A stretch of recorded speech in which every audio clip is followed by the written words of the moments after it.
Andrew Mountbatten-Windsor faces ultimate humiliation. Disgraced former prince likely forced to bow to his own daughters. Princess Beatrice and Princess Eugenie, and he won't be happy about it.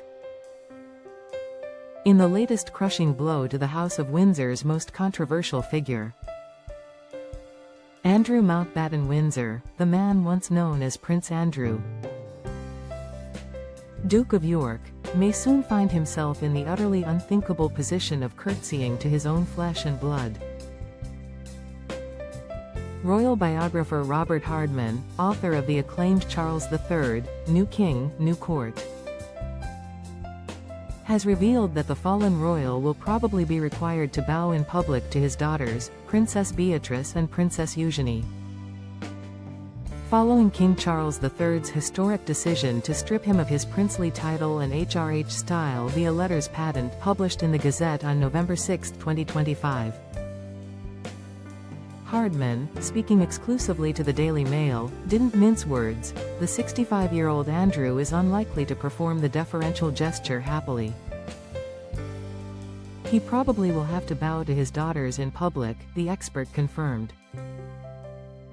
Highlighting the brutal irony of a father, eighth in line to the throne until his titles were revoked, now obligated to show formal respect to Beatrice, 37. and Eugenie, 35, who retain their full royal statuses as blood princesses and HRHs under the 1917 letters patent issued by King George V. Those century-old rules, which govern the distribution of princely titles in the male line, remain ironclad for the York sisters. As grandchildren of Queen Elizabeth II through her son Andrew, they were born with the indefeasible right to be styled Her Royal Highness Princess, name, of York. King Charles, in his sweeping purge of his brother's privileges, deliberately shielded Beatrice and Eugenie from any fallout. They are still princesses and HRH because they are the children of the son of a reigning monarch, Hardman explained. All along, the king and other members of the family have been concerned that the sins of the family do not befall them. They are blameless, they have led a pretty upright life and are level-headed and very nice young women. Indeed, the York princesses have navigated the storm surrounding their father's Epstein scandal with remarkable poise. Beatrice, married to property developer Edoardo Mappelli Mazzi and mother to daughter Sienna, 4.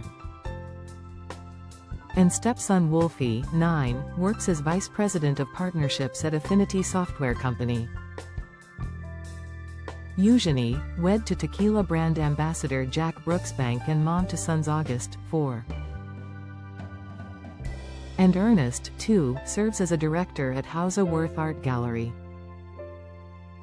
Both have carved out professional lives far removed from the full-time royal grind, appearing only at major events like Trooping the Colour, Easter service, or the occasional balcony wave. Yet their elevated status means protocol demands deference from those lower in the pecking order, and post-revocation, that's now their own dad. In formal settings, such as a hypothetical state banquet or coronation anniversary service, Andrew would be expected to execute a neck bow, for men, when greeting his daughters. While they offer a shallow curtsy to senior royals like King Charles, Queen Camilla, Prince William, or Princess Catherine. It's a reversal that royal insiders describe as excruciating for a man already reeling from eviction from Royal Lodge, loss of his £3 million annual sovereign grant allowance, and the permanent erasure of military affiliations. Hardman emphasized that Beatrice and Eugenie are unlikely to ramp up their public roles despite retaining their titles. They are essentially private citizens who are related to the king and occasionally turn up at royal events, he noted. Sources close to the sisters reveal they've long prioritized normalcy. Beatrice once joked about Googling how to fold a fitted sheet like any millennial mom. and have no desire to fill the void left by Harry and Meghan's departure or Andrew's exile. Their occasional appearances, like Eugenie's heartfelt Instagram tributes on Remembrance Day or Beatrice's patronage of the Forget-Me-Not Children's Hospice, are low-key and deeply personal. The Dukedom of York itself, one of Britain's oldest peerages, dating back to 1385, has been effectively mothballed. Hardman revealed it's going into the title cupboard and will stay there a very long time, remaining dormant for this generation. Traditionally granted to the sovereign's second son, it previously reverted to the crown upon the deaths of George VI, 1952, and Prince Albert Victor, 1892. Charles could theoretically bestow it elsewhere, perhaps on a future grandchild, but palace aides insist it's tainted goods, unlikely to resurface anytime soon.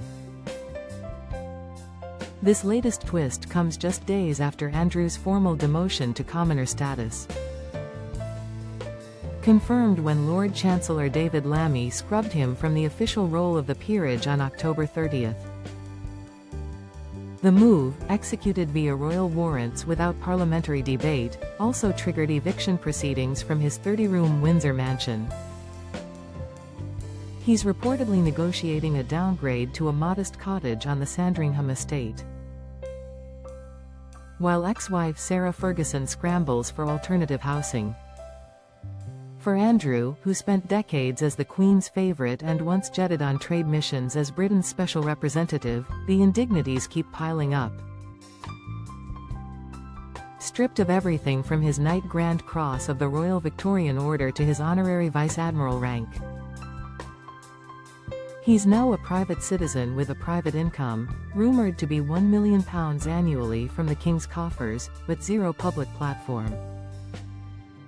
Friends say he's devastated but resigned, spending days walking his dogs on Windsor Great Park and poring over legal papers in a desperate bid to clear his name. Meanwhile, Beatrice and Eugenie, once mocked as the poor York girls for their fascinator fashion faux pas, have emerged as the unlikely winners. Their titles, once seen as burdens in a slimmed-down monarchy, now grant them precedence over their father at any future family gathering. As one York family friend quipped, the princesses have always been daddy's girls. But bowing to them? That's a plot twist even Andrew couldn't have imagined. With King Charles, 77 in November, focused on a streamlined firm amid his health battles, the message is crystal clear: no one is untouchable. For Andrew Mountbatten Windsor, the fall from grace is complete, and the view from the bottom. Looking up at his own daughters must sting like nothing else.